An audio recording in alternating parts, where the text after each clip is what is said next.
안녕하십니까. 교재는 226페이지부터 하겠습니다. 임재의 법문이 참된 부처와 참된 법과 참된 도는 무엇인가 이 질문을 이제 받고 하는 법문이죠. 부처라고 하는 것은 우리가 보통 형상적으로 부처를 생각하고 있는 것은 의식 속에 있는 부처를 부처라고 생각해요. 그런데 실제로 부처라고 하는 것은 선에서 강하게 주장하고 있는 부처는 작용하는 데 의미를 두고 있습니다.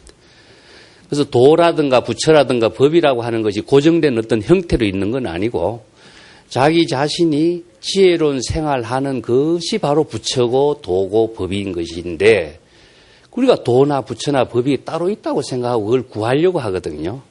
그래서 중생이 법을 알지 못하면은 항상 자기의 생각한 대로 불법을 생각하고 그 불법을 얻으려고 하고 구하려고 하고 또 그걸 마음 밖에서 얻으려고 하고 다른 사람한테서 얻으려고 하고 대개 이제 중생은 이게 전도몽상이라든가 착각을 하고 있는 것이 불법을 알지 못하는 진실 때문에 그렇다. 이걸 무명이라고 그럽니다. 그래서 무명이란 말을 참 많이 쓰고 있는데 그 무명불각이란 말을 씁니다. 무명 때문에 불법을 깨닫지 못하는 것을 무명불각이라고 해요. 그래서 무명불각은 무엇이냐? 중생을 말하고 있습니다. 중생은 왜 무명불각이냐? 불법을 알지 못해서 그래요. 불법의 가르침을 알지 못하기 때문에 이걸 무명이라고. 그래서 무명을 다른 말로 한다면 불법의 가르침을 알지 못하는 무지다. 이게 무지. 그래서 무지 무명은 범부중생이다 이런 말을 씁니다. 범부중생이다. 그 범부중생은 불법을 알지 못하기 때문에 자기 생각대로 불법이 이것이냐 저것이냐 이야기하고 있는 사람을 범부중생이라고 그래요. 그래서 범부중생 가운데 이제 또 구체적으로 나누면 두 가지로 나누는데 불법을 아주 모르는 범부중생이 하나 있고 불법을 알기는 알지만은 불법에 대한 철저한 자신이 확신을 갖지 못해서 일으키는 범부중생이 있어요.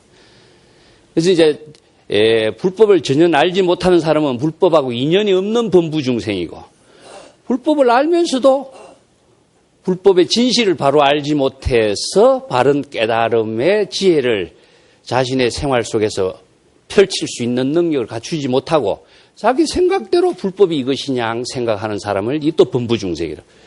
이제 명이라고 하는 건 무엇이냐? 진리란 뜻입니다. 진실과 진리란 뜻인데 진실과 진리라고 하는 것을 불교에서는 불법이라고 이야기하거든요. 그러면 진실과 진리라고 하는 것 자체가 고정된 형태로 있는 것이 아닌데 도나 법이라는 것이 고정된 형태로 있는 것처럼 생각해요. 그래서 부처라든가 법이라든가 도라든가 이것이 어떤 상태로 있다고 생각해요. 자, 이걸 바로 불법의 참된 진실을 알지 못한 범부중생은 이것을 구하려고 하고 얻으려고 하니까 많은 세월을 헛된 곳에서 낭비를 하고 있다. 그래서 임재가 이 문제를 여기서 설하고 있는 겁니다. 부처란 우리들이 청정한 마음의 그 지혜가 바로 부처고 청정이란 말 하니까 청정한 마음 상태가 어디 있는 것이냐 또 착각을 하죠. 청정한 것은 일체 번뇌 망념이 없이 신구의 삼업이 청정한 가운데 청정한 어떤 상태로 있는 것은 아니라 그러면 청정한 삶을 실현하는 것이 바로 부처다. 그래서 일체 업장을 남기지 않고 신구의 삼업이 청정하게 자신의 지혜로운 삶을 실현하는 것. 그래서 구체적으로 우리가 부처라든가 법이라든가 도라고 하는 것은 어떤 관념의 대상으로 있는 것도 아니고 의식의 대상으로 있는 것도 아니고 어떤 우리가 범부중생이 넘나들 수 없는 쳐다볼 수 없는 어떤 경지에 따로 존재하는 것이 아니고 작용하는 데 있다. 작용하는 데. 내가 이걸 얼마나 강조합니까? 이 작용하고 있는 것은 생명활동하고 있는 그것에 있는 것이지 생명활동을 떠나서 어떤 의식이나 형식의 관념으로 있는 것은 아닌데. 그런데 모든 사람들은 법을 알지 못하기 때문에 부처가 따로 있고 법이 따로 있고 도가 따로 있다고 생각하고 그걸 구하려고 하고 얻으려고 하는 거예요. 그래서 불법을 알지 못하면은 엉뚱한 곳에서 많은 고뇌도 하고 노력도 하고 수행도 하고 하지만은 그 모든 노력과 수행과 시간이 헛된 업을 짓는 수행이 된다. 임재가 이것을 정확하게 지적해주고 있는 것은 말은 안목이 있기 때문에 이런 말을 할 수가 있는 겁니다. 이 때문에 도나 부처나 법이 따로 존재하는 것처럼 착각하지 말라. 부처나 법이나 도 이 셋은 또 따로따로 표현은 달리 했지만은 하나다. 하나라고 하는 것은 무엇이죠? 자, 불심이기 때문에 하나가 되는 것이고 불심의 지혜가 작용하는 것이 바로 부처고 법이고 도이기 때문에 이것은 하나이지, 즉 불의의 법문으로서 이루어지고 있는 세계인 것이지 부처가 따로 있고 도가 따로 있고 법이 따로 있는 건 아니다. 그런데 표현을 달리 하니까 부처가 따로 있고 또 법이 따로 있고 그 한마디 한마디에 불법을 알지 못하는 무지한 자기 생각으로 있다고 착각하고 그것이 어디에 구해서 얻으려고 하니까 엉뚱한 길에서 많은 세월과 노력을 해도 헛된 업을 짓는 행위가 된다. 이 때문에 부처나 법이나 도 이 셋은 하나이고 이것은 헛된 이름에 불과하다. 방편적으로 제시한 이름에 불과하지 실체로 존재하는 것은 아니다. 이건 무실이라고 그럽니다. 그래서 금강경에서 무실이란 말이 실무유법이라든가 무유정법이라든가 내가 이 말 여러 번 했죠. 고정된 모든 존재는 실체가 없어요. 그것은 무실입니다. 실체가 있는 것은 없어. 실체가 있다는 것은 일체의 모든 것은 공명상이다. 헛된 이름과 모양이기 때문에 이것은 방편으로 제시한 것이지 실체로 존재하는 건 없어. 우리의 마음도 실체로 존재하는 것도 아니고 부처나 법이라고 하는 것도 실체로 존재하는 건 아니에요. 그러면 실체로 존재하지 않는 부처나 법은 뭐라고 했습니까? 지혜, 작용으로 있는 표현일 뿐이다. 이거죠. 근데 실체로 존재하고 부처나 도나 법을 얻으려고 하고 깨달음을 얻으려고 하니까 안타까운 거 아니냐.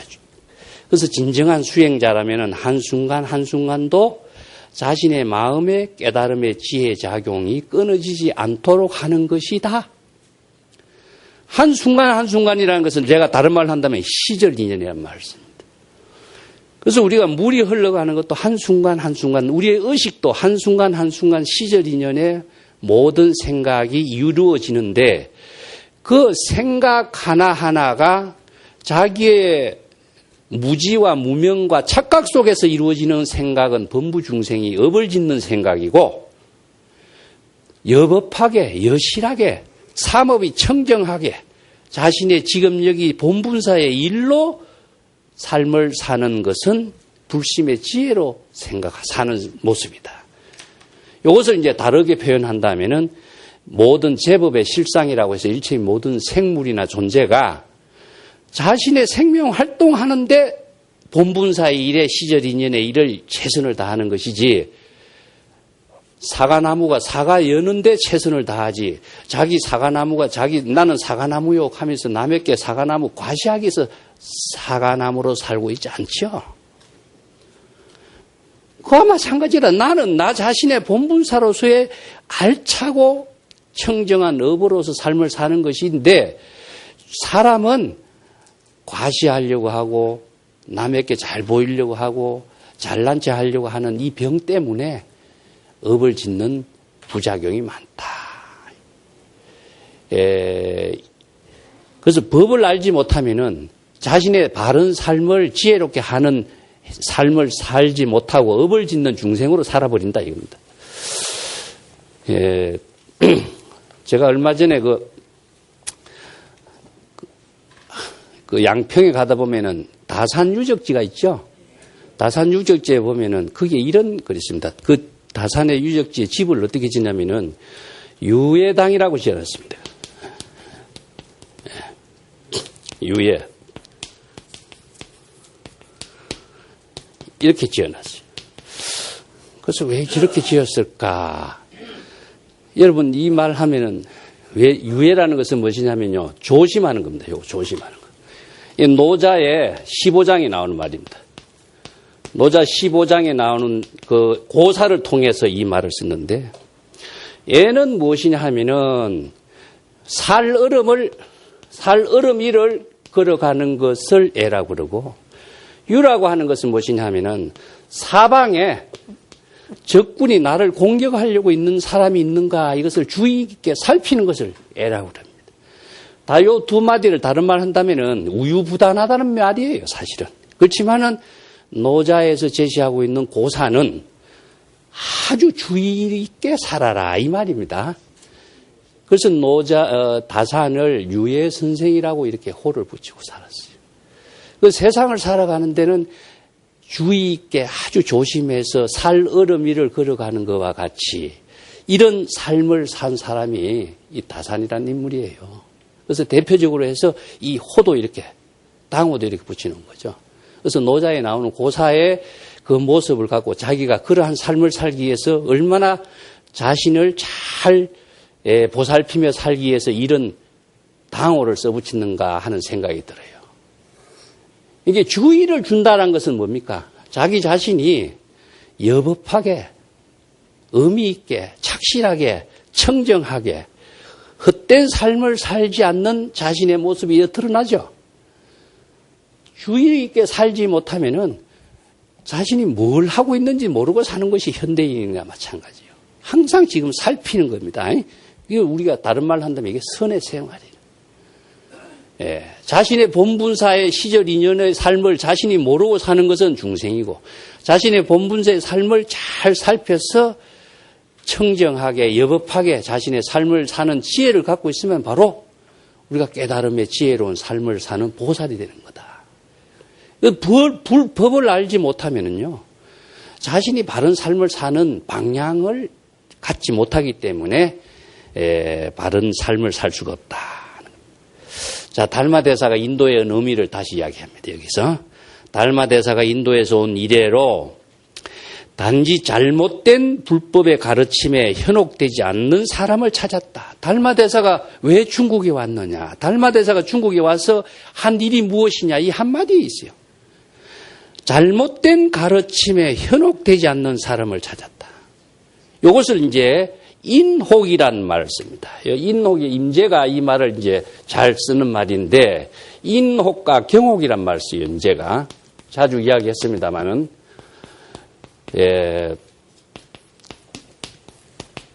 인혹이라는 것은 어떤 다른 사람의 주장에 내가 끄달려서 헤매는 것을 인혹이라고 합니다. 이 불법을 바르게 아는 사람이 불법을 잘 설해서 바른 안내 역할을 해주는 선지식의 법문을 들으면은 정법으로서 불법 수행을 하는데, 불법을 잘 알지 못하는 사람이 자기 주장대로 막 하다 보면은 맨 처음에 그 사람 말이 전부 옳은 것 같고 바른 것 같아요.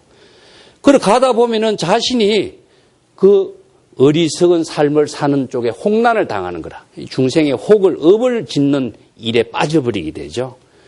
이 경혹이라는 말은 의식의 대상 경계를 경계라고 그러고 우리가 경혹이라고 그럽니다.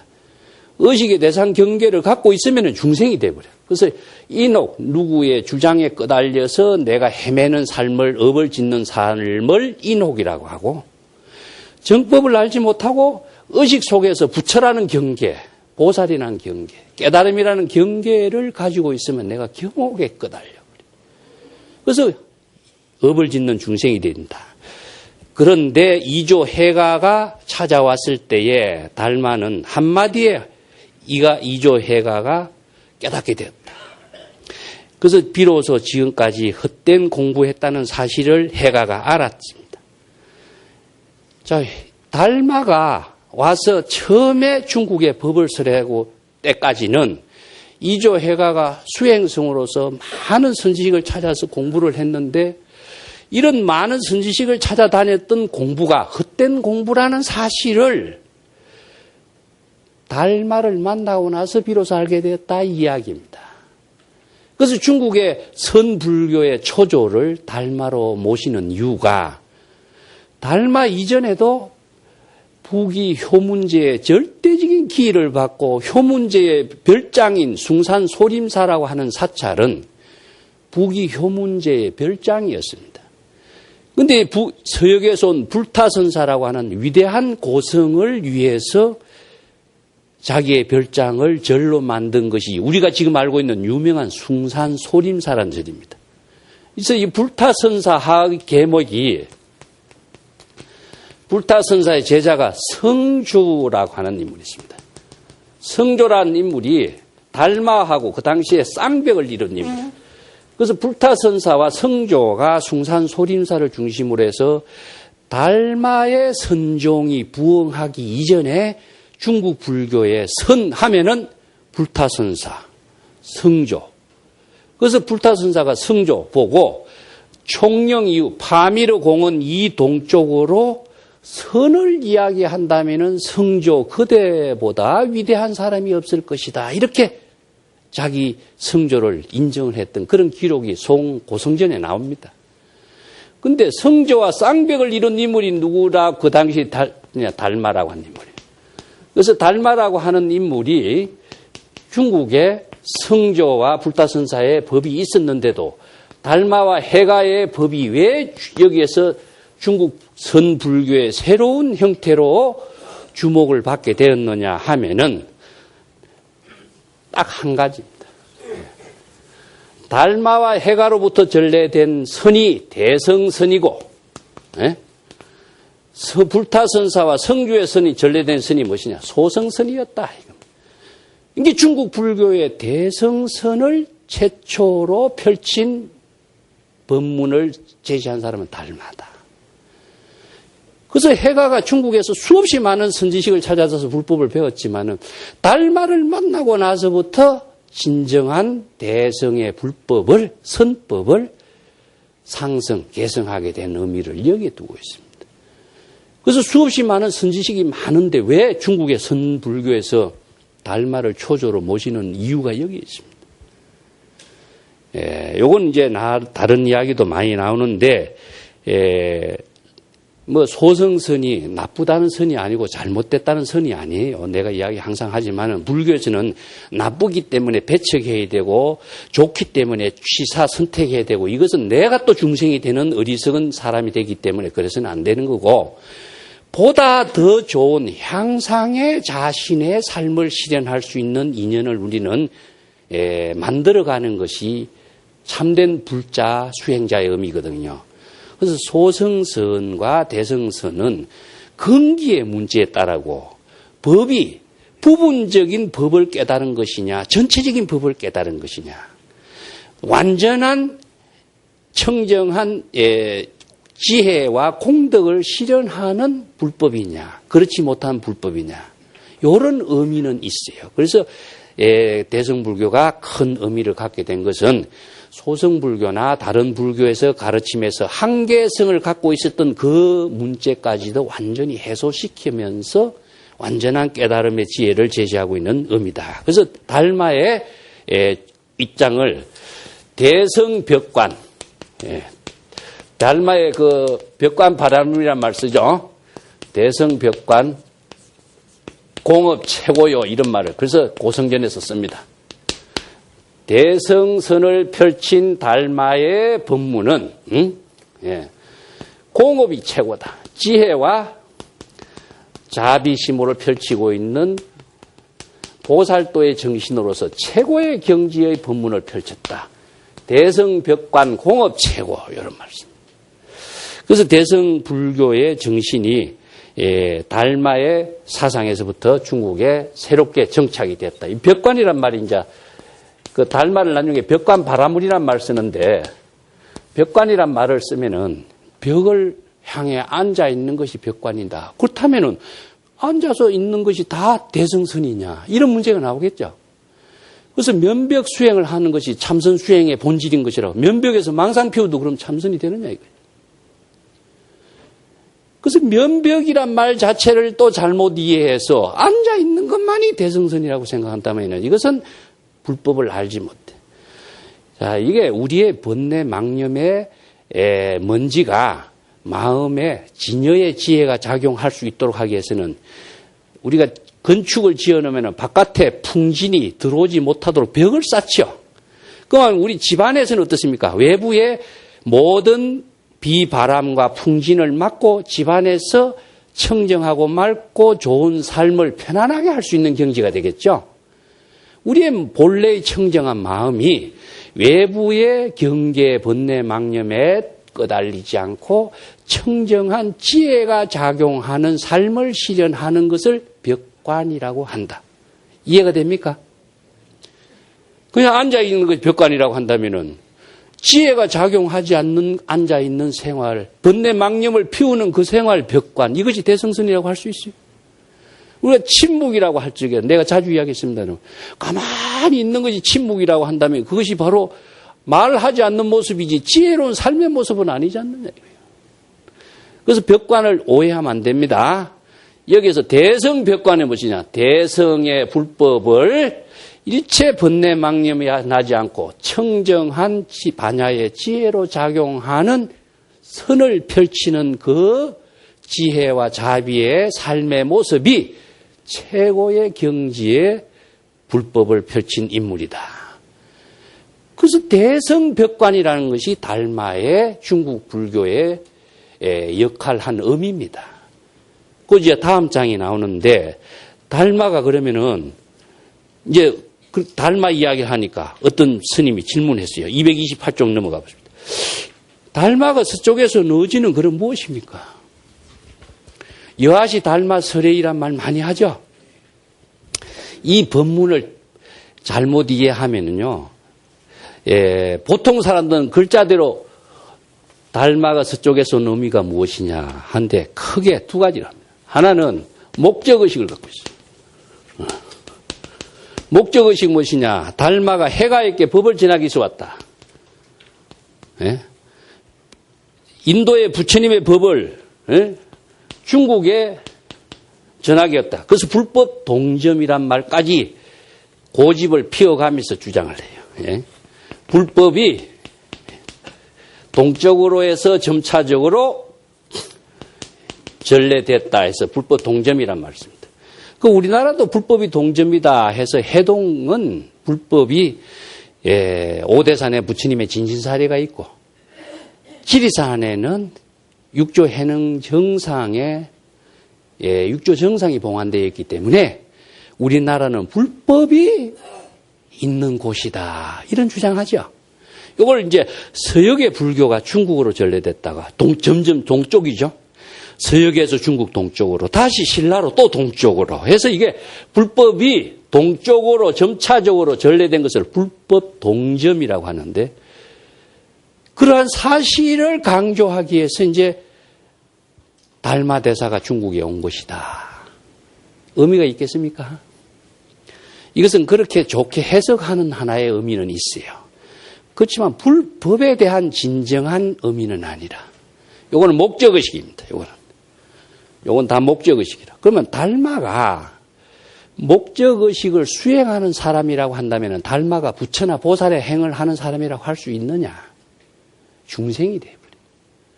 내 중생심으로 불법을 무시하고 달마를 이런 사람 저런 사람 해석하는 거예요. 아까 이야기했지만 이걸 인혹이라 그래. 인혹. 이런 선지식의 법문을 들으면은 여러분들도 인혹에 끄달려서 달마는 해가에게 법을 전하기 위해서 왔고 인도의 부처님의 법을 중국에 전하기 위해서 온 중생이다 이겁니다. 그럼 나도 평생 그러한 중생심에서 벗어나지 못하는 거예요. 그 인혹이라 그래요. 그러면 달마는 어떤 인물로 왔느냐? 두 번째로 봅시다. 제가 자주 주장하는 달마의 의미는 뭐죠? 여러분들은 이제 알아야 돼. 어떻습니까? 자기 본분사 일을 한 거예요. 시절 인연에 자기 본분사 일을 하는 거예요. 자기 본분사는 어떻게 해야 된다고 그랬습니까? 남이 시켜서 하는 거 아니죠? 자신의 원력을 통해서 자신의 생명활동을 남이 시켜서 하는 사람이 어디 있어? 행주자와 어묵동종 밥을 먹고 식사하고 차 마시는 일이 시켜서 하는 일이 아니야. 자기의 생명활동을 하는 일이야.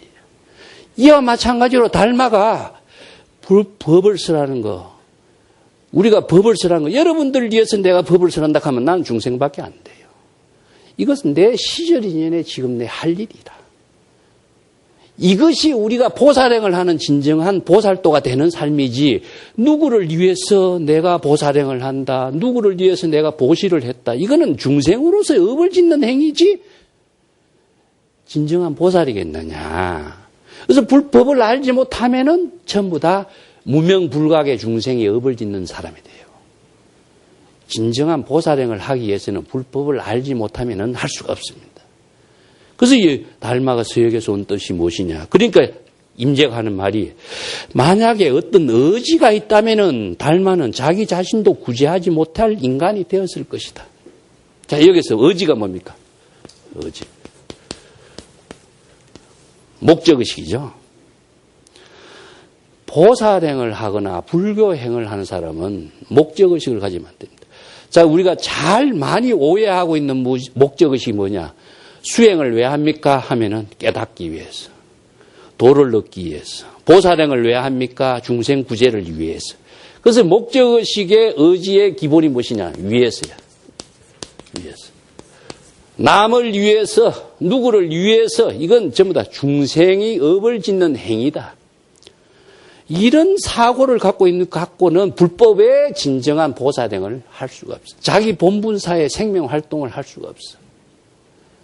여기에 만약에 달마가 어떤 의지를 갖고 중국에 왔다면은 자기 자신도 구제하지 못할 중생이 되었을 것이다. 임재가 이 한마디로 끝냈죠.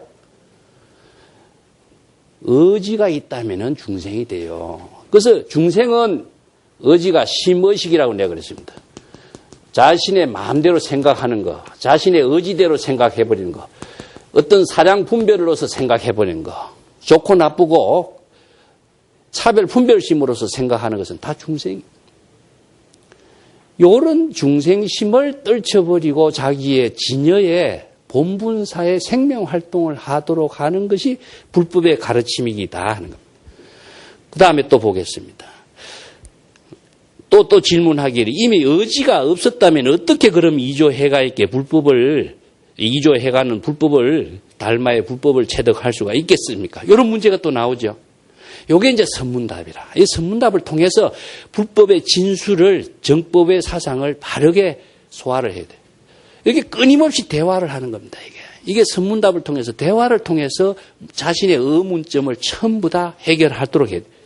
그 임재의 대답이, 얻었다라고 하는 것은 아무것도 얻지 못했다는 것이다. 이 말이 참 어렵죠.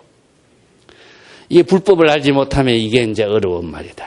자, 요걸 봅시다. 이제 얻었다면은, 우리가 건강경에, 반야신경에 여러분 많이 알고 있는 말 내가 자주 했습니다만은, 무지란 말이 있고, 무덕이란 말이 있습니다. 반야신경에 무지, 영무덕, 이무소득고 이런 말 다 알죠? 이 반야신경 강의부터 다시 해야 되겠는데, 사실은. 무소득, 얻을 것이 없기 때문에 얻었다라고 말할 수 있는 것은 아무것도 없어. 그래서 무소득이란 말이 다른 말로 한다면은 무소구, 구할 것이 없고, 무소유, 똑같은 말이에요. 무덕이라고 하는 것은 얻을 것이 없는데, 보통 우리가 도를 얻었다, 깨달음을 얻었다, 부처의 법을 얻었다, 해가에게 법을 전해받았다 이런 말을 썼는데, 얻을 것이 있으면은요, 대상 경계가 됩니다. 그럼 얻을 것이 없는데 그러면 어떻게 법을 전해받았냐 이런 문제가 나오죠. 이게 이제 불법의 현지를 알아야 돼.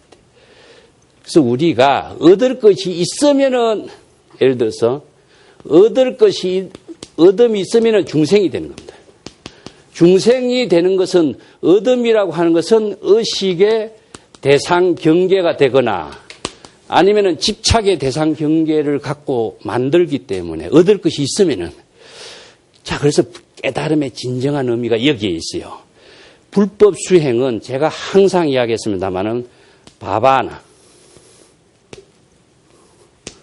바바나라고 하는 말이 불법 수행의 산스크리트의 근본 언어입니다. 이건 무엇이냐? 본래로 되돌아가는 것. 본래는 어떤 경지죠, 우리는? 예? 본래, 일물의 경지죠? 본래 무일물의 경지가 우리들의 본래 청정한 진여의 마음입니다. 진여의 마음에 한 생각의 번뇌망념이 있으면 중생이 돼버려요. 얻을 것이 있다든가 의식의 대상이라든가 무엇을 생각하려고 하는 마음이라든가 무엇을 위해서 누구를 위해서 보살행을 하려고 하는 목적의식이라든가 그렇기 때문에 도를 얻었다 법을 얻었다라고 하는 것은 불교의 수행에서는 얻은 것이 아니라 진정한 비우는 것이 얻은 겁니다. 일체의 번뇌망념, 차별, 분별심, 얻으려고 남을 위해서 뭘 하려고 하는 자아의식이 비워지는 것이 얻은 것이 돼요. 요걸 알아야 돼요, 요걸. 비우지 않으면 얻질 못해. 비우지 않으면 진여의 지혜가 작용할 수가 없어요. 그래서 본래 무일물이란 말이 육조 해능의 개 법문에서 이 육조 해능의 이 한마디 법문으로서 육조가 해능이 되는 거예요. 이 한마디의 도리를 바르게 제시하고 깨달아 체득했기 때문에 육조 해능으로서 존재 의미가 있는 거예요. 근데 다른 사람들은 본래 무일물 무슨 말인지 몰라. 진여의 청정한 지혜가 작용하기 위해서는 얻은 것이 있으면 안 돼. 어떤 깨달음이나 불법이나 도나 부처나 아주 훌륭한 말고 듣기 좋은 말이라도 그것이 의식으로 대상 경계로 만들어 놓으면 자기는 중생이 될 뿐이지 불보살도의 지혜를 작용할 수 있는 사람은 될 수가 없어요. 그래서 얻었다라고 하는 것은 얻지 않은 것이 얻은 것이 돼야 된다. 요게 이 법문입니다. 그래서 요 도리를 불법의 대의라고 그래요. 불법을 모르는 사람은 얻었다 하면은 무엇을 얻어야 얻은 것으로 생각하겠죠. 이 불법을 모르면은 이 지혜를 불법의 지혜를 작용할 수 있는 능력을 갖지 못하게 돼 있어요. 그래서 수행이라고 하는 말의 참된 의미가 항상 본래로 되돌아가는 겁니다. 자, 언제 우리가 본래로 되돌아가냐? 우리가 항상 중생이기 때문에 많은 망념을 가지고 있어요. 그 가지고 있는 게 소유가 너무나 많아. 이 소유를 다 비우도록 하는 것이 무엇이냐? 공이라는 겁니다. 의식의 소유, 물질에 대한 소유, 그러니까 모든 것을 비울 때에 본래 무일물로 되돌아가요. 본래 무일물의 경지가 되었을 때 진정한 반야의 지혜가 작용하는 거예요. 그래서 이 경지를 바로 얻었다, 도를 얻었다, 법을 얻었다, 깨달음을 얻었다 이렇게 이야기하는 겁니다. 그래서 불교에서 얻었다라고 하는 것은 대상을 얻는 것이 아니라 본래로 되돌아간 경지를 체득한 것을 얻었다라고 합니다. 아시겠죠? 이걸 모르면 바른 수행이 안 돼. 그래서 참선 수행한다면은 한 소식 얻으려고 수행하는 것은 수행이 아니라고 내가 이야기하는 겁니다. 본래로 되돌아가고 본래 진여의 청정한 본분으로 되돌아가는 경지를 체득하는 수행에 참선 수행이 돼요. 거기에서 진여의 지혜가 작용해요. 진여의 지혜를 우리가 열의 법신이라고 합니다. 진여지를 구족하는 것이 부처가 되고 참된 부처가 되고 도를 이루는 것이 되고 도의 삶을 실현하는 것이지 얻으려고 하는 대상이 있으면 안 됩니다. 이 때문에 무소유, 무소득, 본래 무일물. 그 한마디가 유명한 말이 내가 자주 썼습니다마는 소동파의 유명한 개송으로 한마디 엮었습니다. 무일물 중 뭐였습니까? 무진장이죠. 이게 한마디입니다. 아무것도 없는 본래 무일물의 경지가 어디냐? 진여를 말합니다. 이 진여로 되돌아간 상태가 무진장한 지혜를 작용하는 보살행을 작용하는 능력을 구족하는 경지지 무일물 경지가 되지 못하면은 도나 법을 작용할 수 있는 힘이 없습니다. 중생으로서 하는 것이 도라고 착각하면 안 됩니다. 이것이 불법의 현지다 하는 겁니다. 자, 그 밑에 질문 또 볼게요. 이미 얻지 못했다면은 어떤 것을 얻지 못했다고 하는 의미냐? 얻은 것이 얻지 않은 것이라는 이야기죠.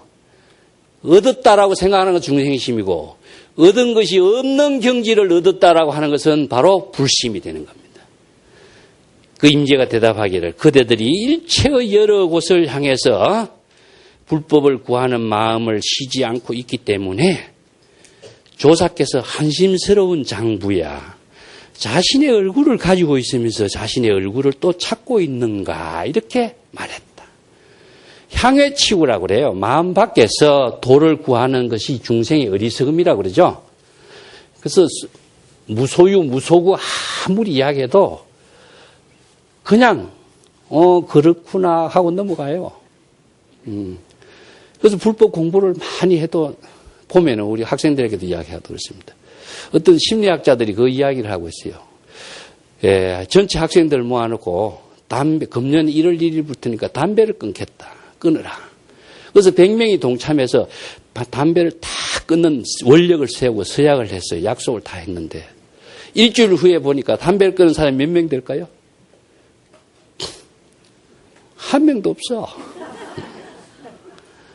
이게 왜 그런가? 인간이 원력 세우고 서원을 세우고 서약을 하고 서약서에 사인을 해도 안 되는 거예요. 이게 운동을 같이 했을 적에 이루어지지 않아요. 운동은 동참하는 의미는 있어도 실천하는 힘은 약해. 그래서 우리 참선 공부 이렇게 동참하는 의미는 있어도 진정한 참선 공부가 되지 못해. 그 많은 사람들이 어디 가서 참선하면은 진정한 참선 수행자인 것처럼 자부심을 느끼죠. 과시적인 참선은 되는데 진짜 참선은 안 되는 거예요. 이 과시적인 생각이 진짜 참선을 안 되게 만들어. 그래서 진정한 자각이 안 되면은요. 자각이라는 말을 내가 자주 씁니다. 자기 스스로의 지혜를 작용하는 힘, 원력을 실행하는 힘, 이게 자각인데 이 자각적인 힘이 작용하지 않으면은 절대로 이루어지지 않습니다. 그래서 이거 마음 밖에서 향해 치우라. 마음 밖에서 도를 구하고 깨달음을 구하려고 하는 것, 이것이 바로 중생의 삶을 사는 모습이다. 그 구하려고 하는, 내가 항상 그러잖아요. 포기하라 그랬습니다. 포기하란 말은 구하려고 하는 생각을 비우고 본래로 되돌아가는 이야기인데, 본래로 되돌아가는 것이 진정하게 얻어지는 것이고, 본래로 되돌아가야 자기 삶을 실현할 수 있는 토대가 마련하는데, 본래로 되돌아갈 생각하지 않고 항상 한 소식 얻으려고 하고 도를 구하려고 하니까 영원히 도하고는 먼 삶을, 업을 짓는 삶을 살아요.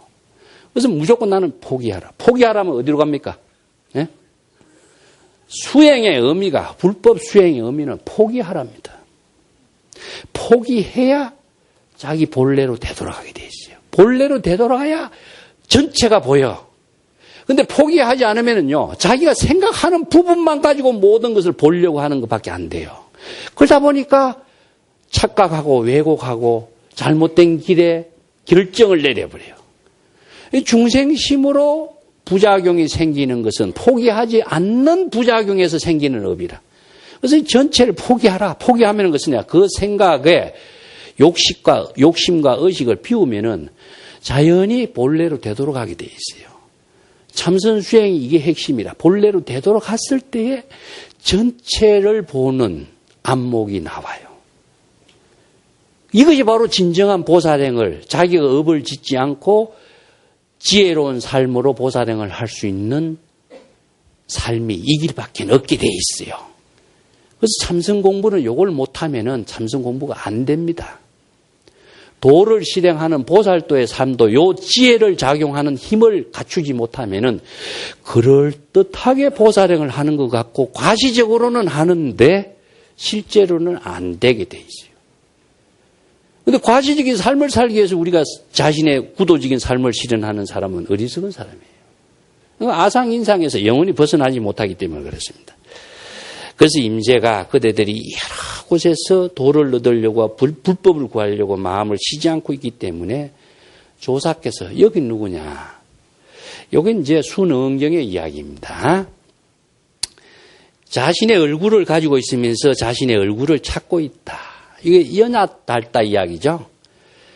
자신의 얼굴을 가지고 자신의 얼굴을 찾고 있다. 이 말이 이해가 안 되는데 이 말이 고사가 어떠냐 하면은 연약들다라고 하는 그 미남자가 항상 자기를 거울을 쳐다봐요. 자기 얼굴에 자기가 도취된 거예요. 자기 얼굴에 자기가 도취된 것을 뭐라고 그러죠? 자아도취라고 그러죠. 이게 뭐냐면 여자들이 자기 얼굴 예쁜 모습을 항상 자기 얼굴이 도취돼서 화장했고 남에게 보이려고 다니는 이것을 뭐 공주병이 걸렸다고도 이야기하죠. 자기 도취병이 걸린 거예요, 이 남자도. 그래서 항상 지나가면 여자들이 너무나 쳐다보고 하니까 자기 도취에 걸려서 항상 얼굴. 그런데 거울에 비친 모습만 봤지 진짜 자기 얼굴을 못 보지요. 진짜 얼굴 볼 수 있는 사람이 있습니까, 우리나라에서? 세계에서도 없어요. 왜? 인간은 눈이 바깥으로만 보게끔 돼 있지 안으로 자기 얼굴을 볼 수 있게끔 돼 있지 않아요. 근데 자기의 본분사, 본래 면목을 찾아라, 자기 얼굴을 찾아라 선에서 하는 이야기는 바깥으로 향하는 자기 모습을 찾고 있는 어리석음을 차단하고 진짜 자기 얼굴의 본래 면목을 찾아라. 본래 면목을 진짜 자기 얼굴을 찾아라는 이야기인데 자기 얼굴은 모습이 아니고 지혜와 자비심을 실현하는 인격적인 삶이 본래 얼굴입니다. 그런데 선에서 본래 면목을 찾아라 하니까 자기 얼굴 찾으려고 다들 헤매고. 그래서 이 미남자도 거울에 비친 모습은 보이지만 진짜 자기 얼굴을 자기가 보고 싶지만 자기 얼굴을 볼 수가 없어서 그래서 미치광이가 돼버린 거예요. 그러니까 자기 얼굴이 없어졌다고 찾아다니는 거예요. 네 얼굴 그대로 있어 이 사람아. 이게 뭐냐? 자기의 얼굴이 있는데 자기 얼굴을 마음 밖을 향해서 얼굴을 찾으려고 하는 어리석은 중생에다 비유한 고사예요. 그래서 본래 면목은 일체를 포기하고 추구하는 망념을 비우고 본래로 되돌아갔을 때에 바로 본래의 지혜가 작용하고 자신의 인격적인 삶이 실현되는 모습이 바로 본래 면목이다. 그래서 본래 면목의 삶이 어떤 형태로 있는 것이 아니라 보살도의 지혜로운 삶의 생명 활동으로 있는 것이지 형태로 있다고 생각하는 또 이게 또 착각이 되죠. 그래서 항상 내가 지혜는 작용하는 것이 자신의 생명의 모습인 것이지 얼굴 모습, 형태의 모습으로 있는 건 아니다. 그래서 이 말을 듣고는 금방 빛이 나온 곳을 향해 빛을 되돌려 비추어 보고 다시는 밖에서 달리 법을 구하지 않고 자기 자신이 부처나 조사, 조불과 다르지 않다라고 하는 사실을 깨닫게 되었을 때 비로소 불법의 진실을 체득하게 된 것이다. 여기 회광반조란 말이 나와요. 또 유명한 말. 회광반조. 회광반조란 말도 참 어려운 말입니다. 사실은 이 선의 한 구절 한 구절이 전부 다 불법의 그 진실을 한마디로 요약해서 전하는데 빛을 돌이키는 것이 어디냐? 자기 본분으로 돌이키는 겁니다. 그 우리의 모든 의식의 빛이 어디서 나오죠? 우리의 마음에서 나오죠. 그래서 의식의 빛이 마음에서 나왔기 때문에 마음으로 되돌아가라 이겁니다. 마음으로 되돌아가서 그 빛이 어디에서 나왔는가 하는 사실을 본인이 자각을 하라. 조라고 하는 것은 지혜가 작용하는 것인데 자각적인 지혜가 작용하는 것을 조라고 합니다.